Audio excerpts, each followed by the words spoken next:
اللہ الرحمن الرحیم۔ السلام علیکم ناظرین، آپ دیکھ رہے ہیں پروگرام دین و دنیا اور میں ہوں آپ کا میزبان مبشر منظور رضوی۔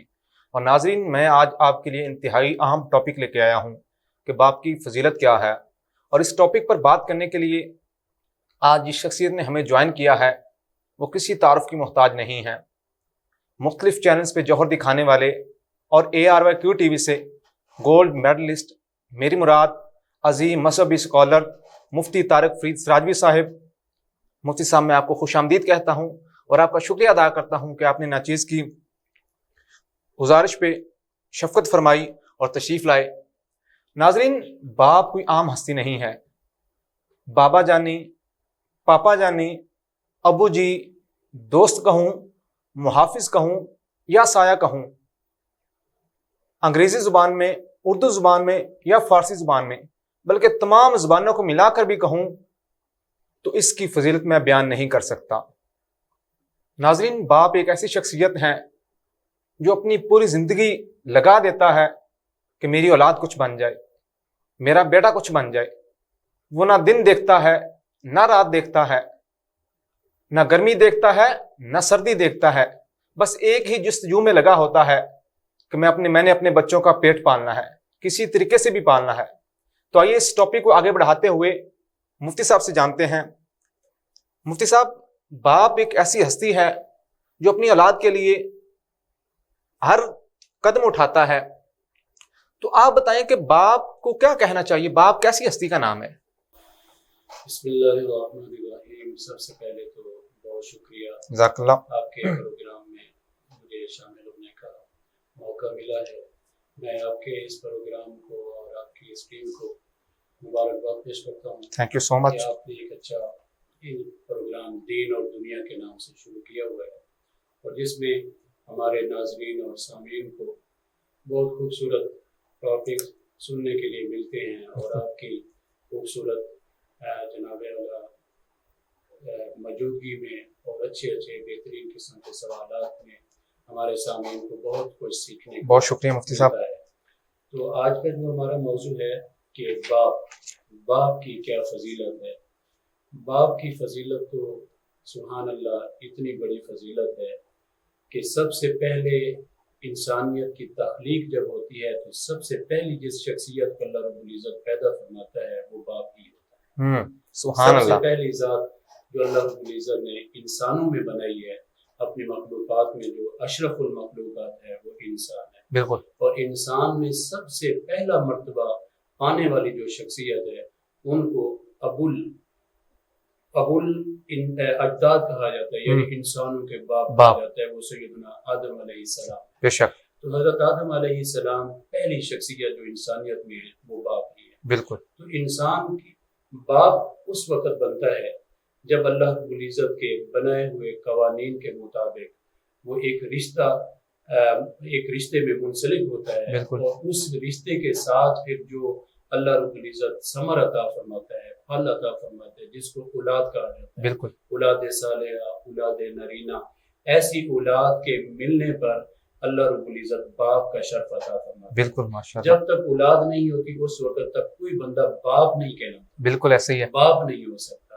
جب اس کی اولاد ہوتی ہے تو اللہ رب العزت اسے یہ منصب عطا فرما دیتا ہے، شرف عطا کرتے ہیں، وہ باپ کہلاتا ہے کہ یہ باپ بن جاتا ہے۔ بالکل۔ اور باپ بننے پر پھر جو اللہ رب العزت اسے شان عطا فرماتا ہے، جو احادیث میں شان اللہ نے عطا فرمائی، قرآن کریم میں ایک مقام پر اللہ نے فرمایا وَقَضَىٰ رَبُّكَ أَلَّا تَعْبُدُوا إِلَّا إِيَّاهُ وَبِالْوَالِدَيْنِ إِحْسَانًا إِمَّا يَبْلُغَنَّ عِندَكَ الْكِبَرَ أَحَدُهُمَا أَوْ كِلَاهُمَا فَلَا تَقُل لَّهُمَا أُفٍّ وَلَا تَنْهَرْهُمَا وَقُل لَّهُمَا قَوْلًا كَرِيمًا۔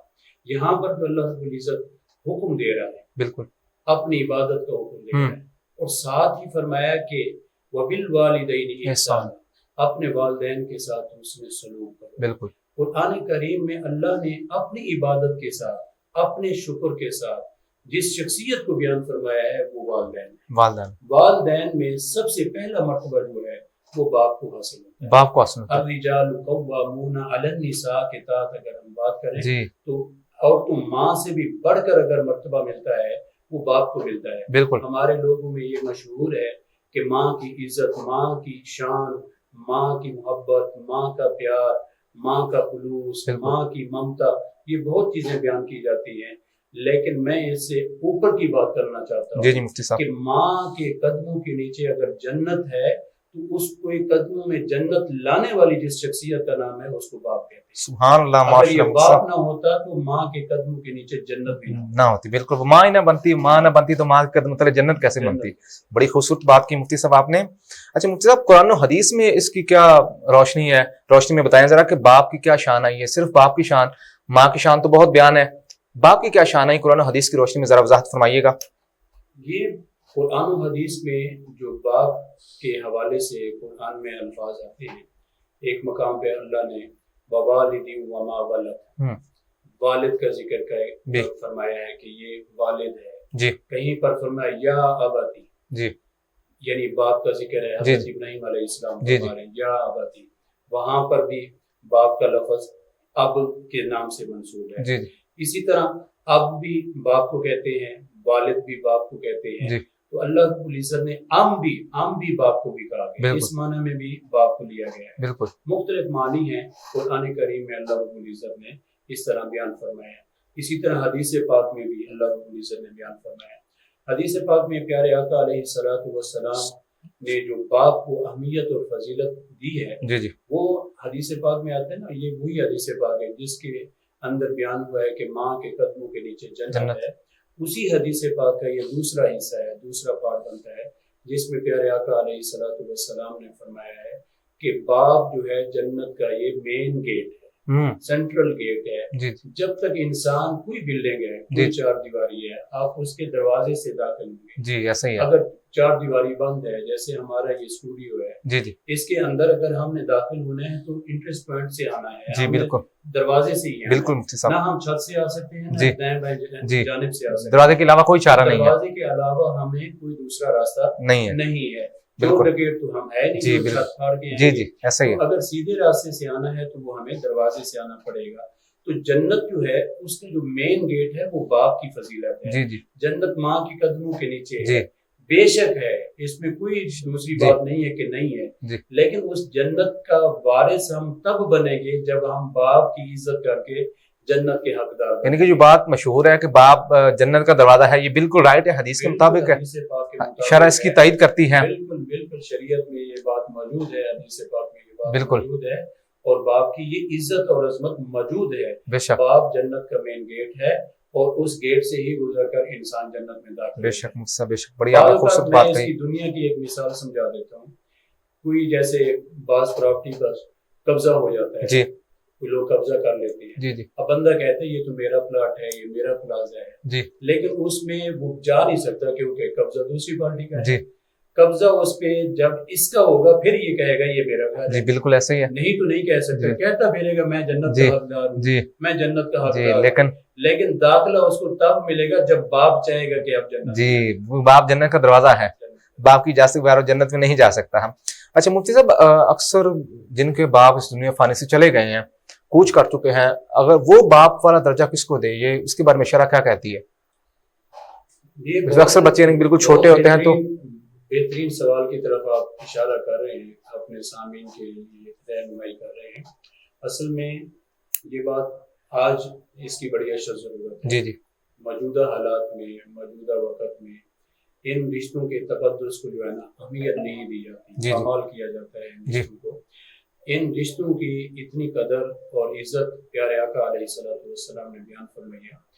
باپ اگر خود اپنا باپ دنیا سے پردہ کر جاتا ہے، جی، جی، اللہ رب العزت کے پیارے محبوب علیہ السلام نے جو تایا ہوتے ہیں، ہم جس کو تایا کہتے ہیں، چچا ہوتے ہیں، ان کو بھی باپ کا درجہ دیا، یہ بھی باپ کے مقام جی، جی، حیثیت، اگر باپ فوت ہوئے تو ان کو باپ والا درجہ، بھی باپ کا درجہ دیا۔ جی، جی مفتی صاحب، اچھا، پھر دوسرا ایک باپ کا درجہ ہے، وہ ہے استاذ، جس سے انسان کوئی علم حاصل کرتا ہے، علم دین سیکھتا ہے، علم دنیا سیکھتا ہے، یا دنیاوی امور میں سے کوئی عمل سیکھتا ہے، کوئی کام سیکھتا ہے، جس کو استاد کہا جاتا ہے ہماری اردو میں، عربی میں استاذ کہا جاتا ہے زال کے ساتھ، تو وہ بھی باپ کے درجے کو ہوتا ہے۔ پیارے آقا علیہ السلام نے اس کو بھی باپ فرمایا، سبحان اللہ، استاد کو بھی، تمہارا استاد جو ہے وہ تمہارا باپ ہے۔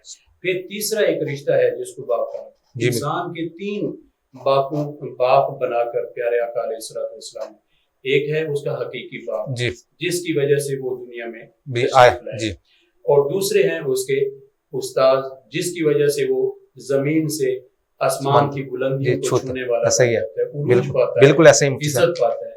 تیسرے نمبر پر ہے اس کا سسر، جو اس کا سسر ہوتا ہے وہ بھی باپ کی حیثیت کا مالک ہوتا ہے، وہ بھی اس کو اللہ نے اتنی شان دی ہے کہ جیسے تم اپنے باپ کو عزت دیتے ہو اسی طرح اپنے سسر کو بھی عزت دو۔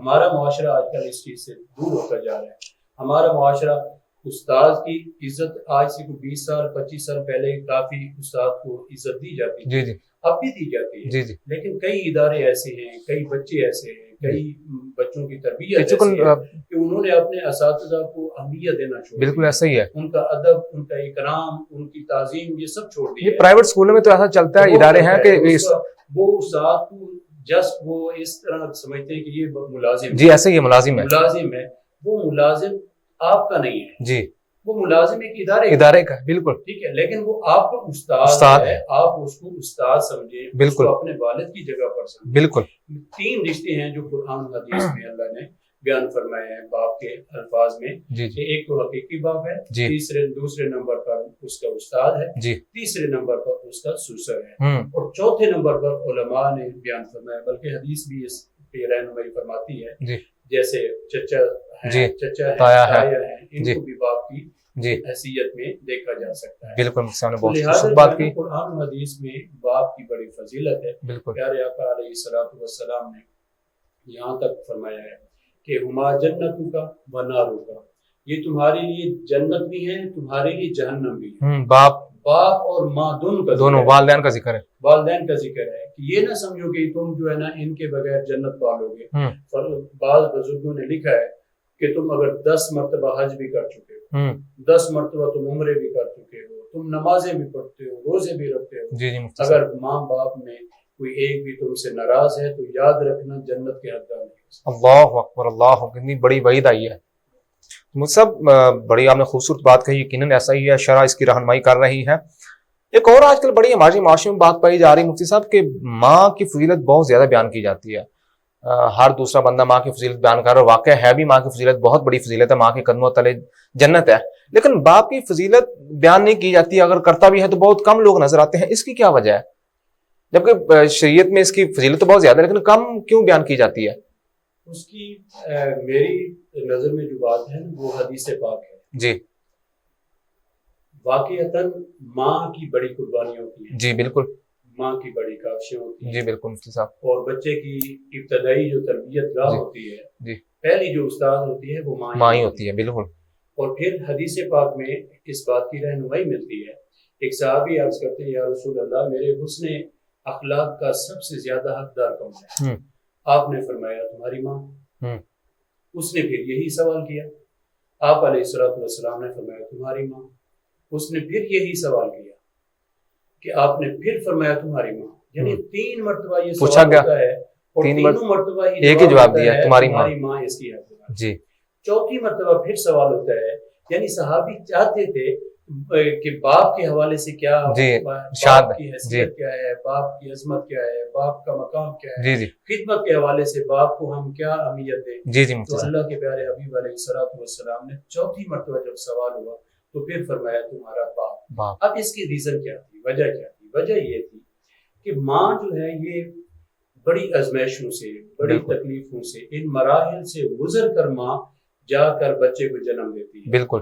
اگر حتیٰ کہ وہ جو قرآن و حدیث میں جو کیفیت بیان کی گئی ہے یا ڈاکٹر حضرات بیان کرتے ہیں، وہ ایک قسم کا زندگی اور موت کا وقت ہوتا ہے، ایسا ہی ہے مفتی صاحب، اس وقت ایسی حالت میں تھی، تو ماں ان تکلیفوں کو برداشت کر کے اپنے آپ سب کو قربان کر کے جب بچے کو جنم دیتی ہے، تو اس لیے پیارے آقا علیہ الصلوۃ والسلام نے ماں کی اس قربانی پر ماں کو اہمیت زیادہ دی ہے، جس کی وجہ سے معاشرہ میں بھی اسی حدیث پاک پر عمل ہوتے ہوئے ماں کی فضیلت زیادہ بیان کی۔ ٹھیک ہے مفتی صاحب نے بہت خوبصورت بات کی۔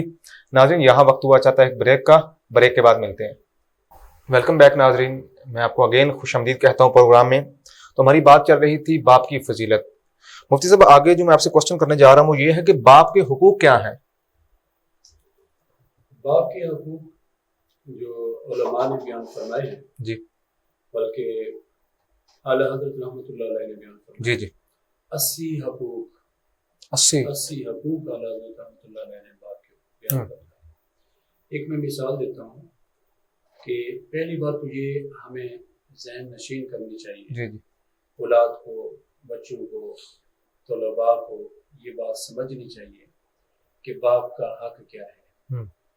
دیکھیے یہ باپ ہی ہے جس کی وجہ سے ہم بڑے ہوئے، بالکل، جس کی وجہ سے ہم چلنے کے قابل ہوئے، جس کی وجہ سے ہم تعلیم یافتہ ہوئے، بالکل، جس کی وجہ سے ہم روزگار کرنے والے بنے، اعلیٰ منصب پر، اعلیٰ عہدوں پر ہم فیض ہو رہے ہیں، یہ سارا کا سارا کریڈٹ جو ہے نا باپ کو جاتا ہے۔ بالکل، اس باپ جو ہے ایک سورج کی مانند ہوتا ہے۔ بالکل، سورج کی اگر روشنی نہ ہو تو دنیا بھر اندھیرا چھا جائے، بالکل، سورج کی وجہ اگر روشنی نہ ہو تو آپ کو پھلدار کوئی چیز نظر بھی نہ آئے۔ نہ، بالکل ایسا ہی ہے۔ جو چیزیں ہم پھلدار جو پھل ہم کھاتے ہیں، چاہے اناج ہے، کوئی بھی فصل ہے، وہ تب تک نہیں پک سکتی جب تک اس کو سورج کی گرمی، شدت برداشت نہیں کرنی۔ بالکل مفتی صاحب ایسا ہی ہے۔ تو اسی لیے باپ جو ہے وہ سورج کی مانند ہوتا ہے۔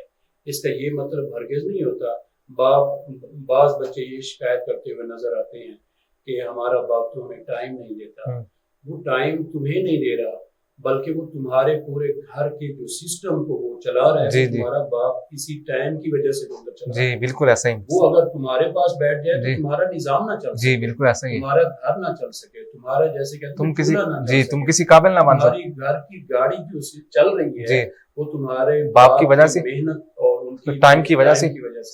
بے شک مفتی صاحب، لہٰذا باپ کے حقوق بہت زیادہ ہے۔ بالکل، باپ کے بارے میں پیارے آقا علیہ السلام نے فرمایا، حضرت موسیٰ علیہ السلام کے ساتھ جی حضرت موسیٰ علیہ السلام جب اللہ رب العزت کی بارگاہ میں مناجات کے لیے آ جا رہے تھے، وہ 40 دن کا جو واقعہ آتا ہے، حضرت موسیٰ علیہ السلام کو اللہ رب العزت جب ہم کلام ہو رہے تھے تو حضرت موسیٰ علیہ السلام اس وقت اللہ کے ساتھ ہم کلام پہ حجابات سارے ہوتے ہیں۔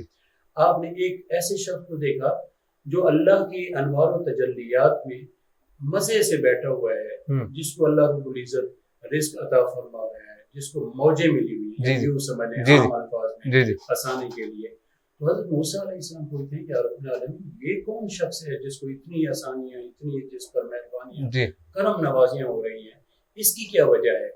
تو حضرت موسیٰ علیہ السلام کو جواب ملتا ہے کہ یہ وہ شخص ہے جو اپنے والد کی عزت کیا کرتا تھا، اللہ اکبر، اپنے والد کا اکرام کیا کرتا تھا، اپنے والد کی تعظیم کیا کرتا تھا، اپنے والد کی خدمت کیا کرتا تھا۔ حتیٰ کہ ہمارے پیارے نبی صلی اللہ علیہ وسلم نے جو باپ کے حقوق کی بات ہو رہی ہے نا، باپ کو حق کتنا دیا، ماں باپ کو کتنا حق دیا، پیارے آقا علیہ السلام نے فرمایا اگر والدین ناراض بھی ہوں اولاد کو یہ حق نہیں پہنچتا ان سے ناراض ہو۔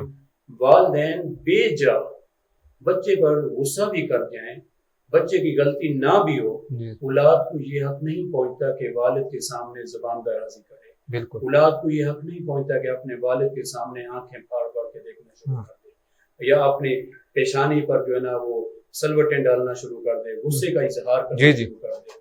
حتیٰ کہ پیارے آقا علیہ السلام نے فرمایا اگر تمہارے ماں باپ میں سے کوئی تمہارے جسم سے کوئی چھری کے ساتھ کوئی گوشت کا ٹکڑا بھی کاٹ لیں، اگر تم اس ٹکڑا کاٹنے پر بھی یہ والی آواز جو ہوتی ہے، اس طرح اپنی آواز کو یا اس طرح کے اپنے جو انداز کو سامنے کرتے ہو تو اللہ رب العزت کی بارگاہ میں یہ بھی پسند نہیں ہے۔ اللہ اکبر، کیوں کہ آپ اف بھی نہیں کر سکتے، سامنے والا تمہارا باپ ہے جس کے سامنے اف بھی نہیں کر سکتے۔ اللہ اکبر۔ اور عربی گرامر کے لحاظ سے علماء نے جو بیان فرمایا کہ اف سے کم تر بھی کوئی لفظ ہوتا تو رب اس کو بھی بیان فرماتا، یہ اف سب سے کم تر لفظ تھا جس کو اللہ رب العزت نے بیان فرمایا۔ اس کا مطلب یہ ہے کہ باپ کے سامنے تم کوئی اف کا جملہ بھی سمپل لفظ چوں چیں بھی نہیں کر سکتے، چوں چاں کچھ بھی نہیں کر سکتے باپ کے سامنے۔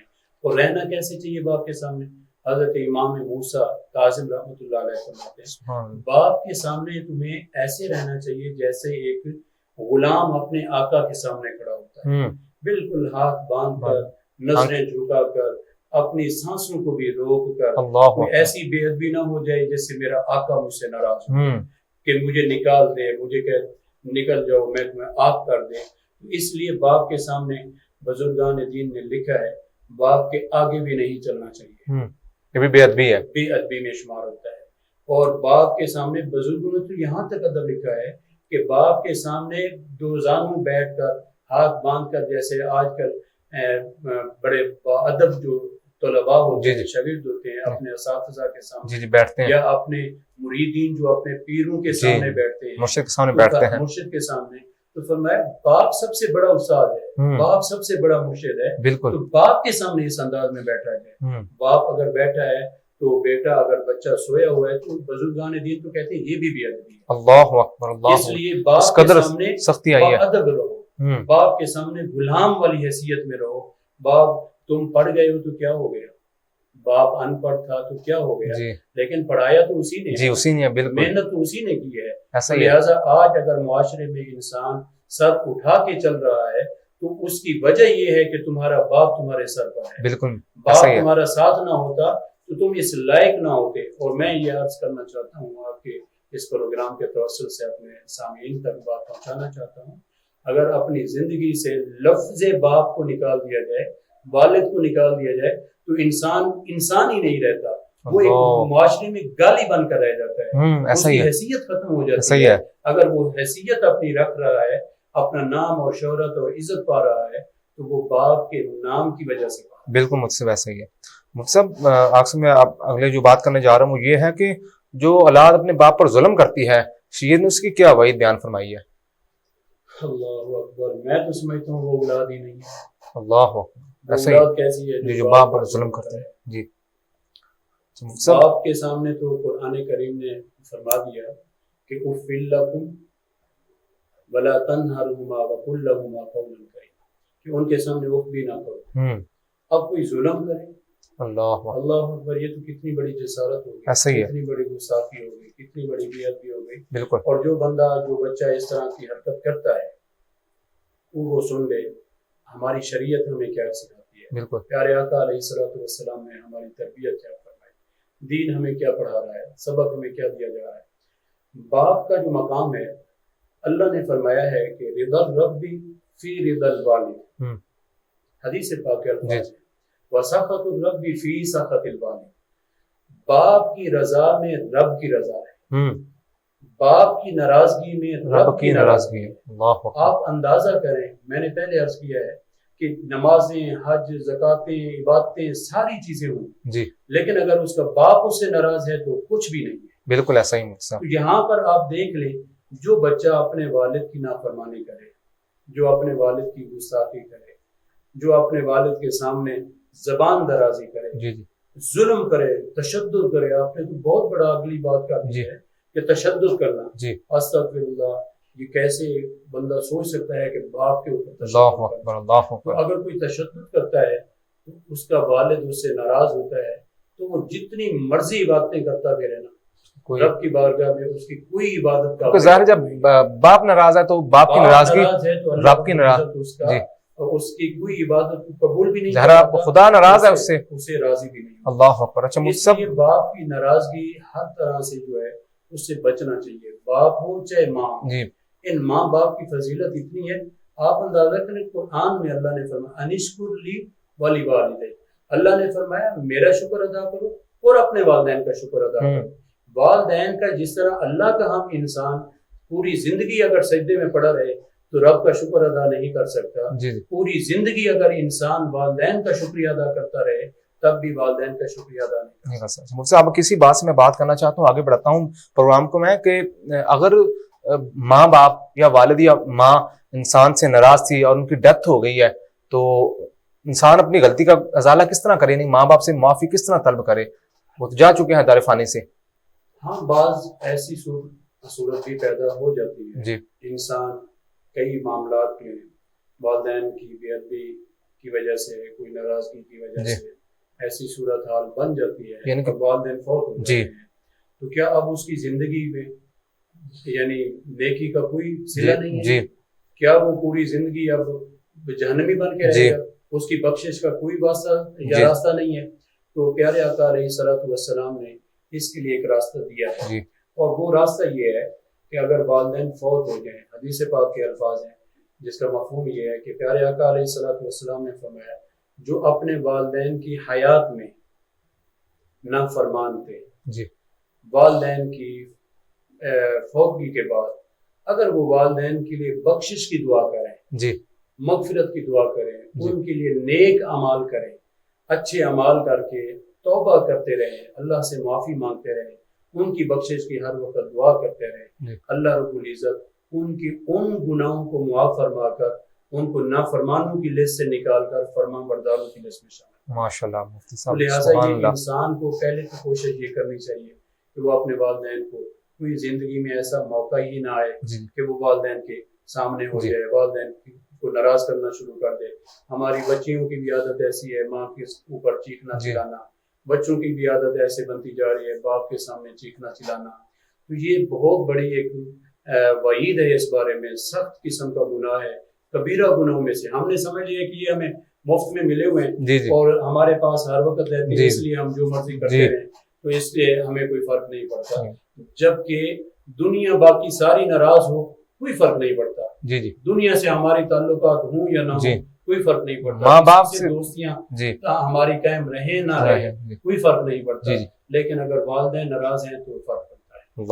والدین ناراض ہو جائیں تو انسان جنت سے نکل کر جہنم میں چلا جاتا ہے۔ ایسا ہی ہے، ایسا ہی ہے۔ اس لیے انسان کو یہ سوچنا چاہیے کہ اپنے والدین کو راضی رکھنا چاہیے۔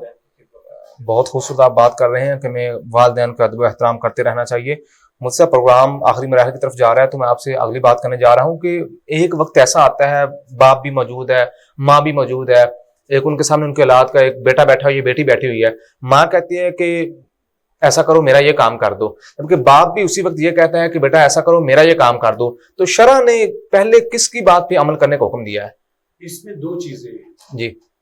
اگر کام کا تعلق خدمت سے ہے جی تو پھر ماں کی خدمت کرنی جی، پہلے ماں کی بات پہلے مانی جائے گی۔